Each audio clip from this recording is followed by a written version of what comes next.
Monica, and I am one of 11 victims that survived a serial rapist. I come on here today to talk not necessarily about the assault itself, but more so about the systems that are set in place, or the lack thereof systems. So I have unfortunately been assaulted most of my life. It's what I know. It's home. Unfortunately, it's a really dumb thing to say, but it is home. I have since been working really hard to heal from that environment and to work towards a healthier relationship with not just myself, but with others and with men specifically.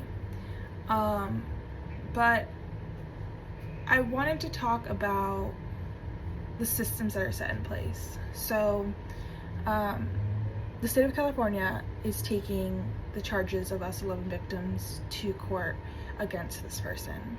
Systems are set in place. So in the state of California, if you are a victim of a crime, you have certain programs that are offered to you, or so you think. I have applied to so many programs to help cover medical costs, relocation, mileage for treatment facilities, medications for my PTSD, anxiety, and depression. And I am thankful that I have health insurance that is able to cover a certain portion, but it only covers a certain portion. But the state puts forward these programs so that victims can apply and not have to go without, or not have the ability to get treatment. And it sounds great, and when you look up the website, like, everything seems to be laid out and very easy to navigate, and there for the victims. But over the last 2 years, because it has been 2 years without a trial date, I have been navigating the system and have not received almost any of the money that I am owed due to the result of, like, directly from these crimes. So I provided doctor's notes, doctor records, treatment records, medication records, and mileage, all of those things, and I have yet to see any of it. And I come in here to talk about this because it is so frustrating, and I feel as though a part of it is, just the way the system's set up, and because it's a government system, they make it so very difficult. I have fought for a very long time, and we are assigned a victim's advocate, depending on the case. And my victim's advocate and I were talking this week because I was just so horrendously frustrated and, like, at my wit's end, because I worked so hard. I've kept so much record. I have submitted every single form that they requested. I read the website, I submit as it states, and I just keep being requested for more information that takes even longer and costs me more money because I'm still getting treatment while I'm waiting for all of this to be done. And it has significantly hindered my life in totality. And upon talking to the victim's advocate, one of the main ones that I was hoping to receive was my income loss. So when I was in treatment, I had to stop working so I could go to treatment, and I was on disability, which only covers a portion of your bills, and it significantly impacted my ability to take care of my life and pay for things. So I was talking to her, and I was explaining to her where I'm at and, like, what's going on, and I'm so frustrated. And she was so sweet and so kind, and she was like, I just want to set, like, honest expectations that you may not get any of this. Like, it's a government funded program. Like, you may not get any reimbursement. It's great if you do. And I did for one of them. For my relocation, I got like $3,400 for my relocation, but like, that was it.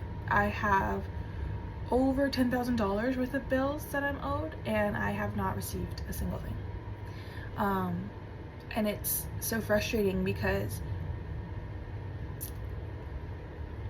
it's so frustrating for many things. One, as an advocate, you know, those who want others to come forward and to, you know, speak their truth, seek their justice, we expect something to come out of it for the victim, right? We expect justice to come out for the victim, and unfortunately we have yet to actually meet justice, because although our abuser is in jail awaiting trial, it's been 2 years, and over those 2 years we have had to meet with our district attorney, with the detective, and recount all of these events that have happened to us, which it's traumatizing, so traumatizing, because not only are you trying to live a life to like move on and heal, but then every couple months you're like pulled back into this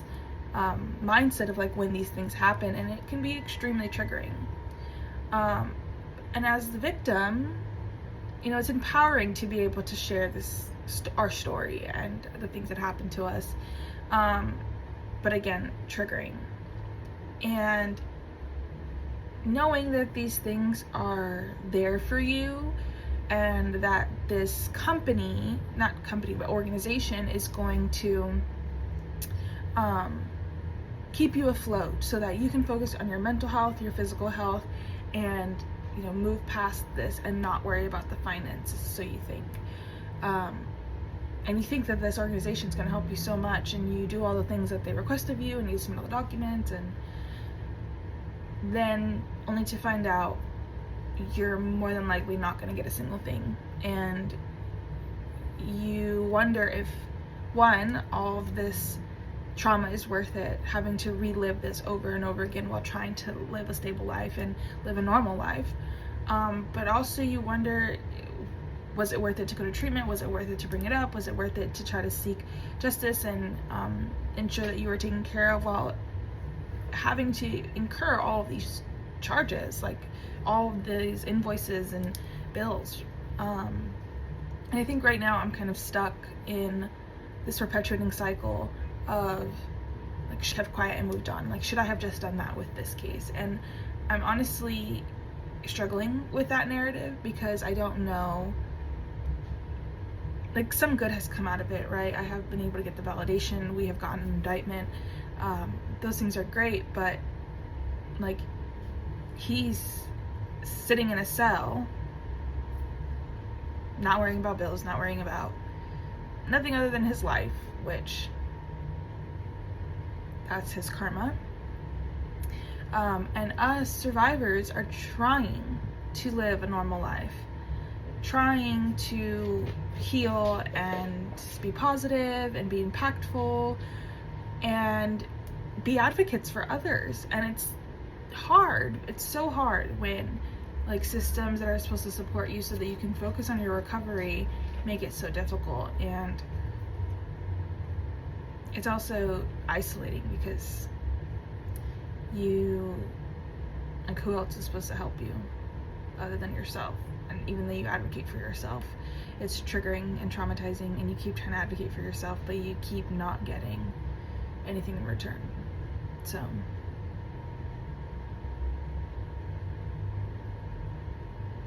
yeah, I'm just struggling, hoping that soon I'll be able to get myself out of this perpetuating cycle and be able to pour into others with ease, and not have to have other victims struggle so much like I did, because so many times I've wanted to give up. To this day, there's moments that I want to give up. I haven't yet, for I don't know what reason, but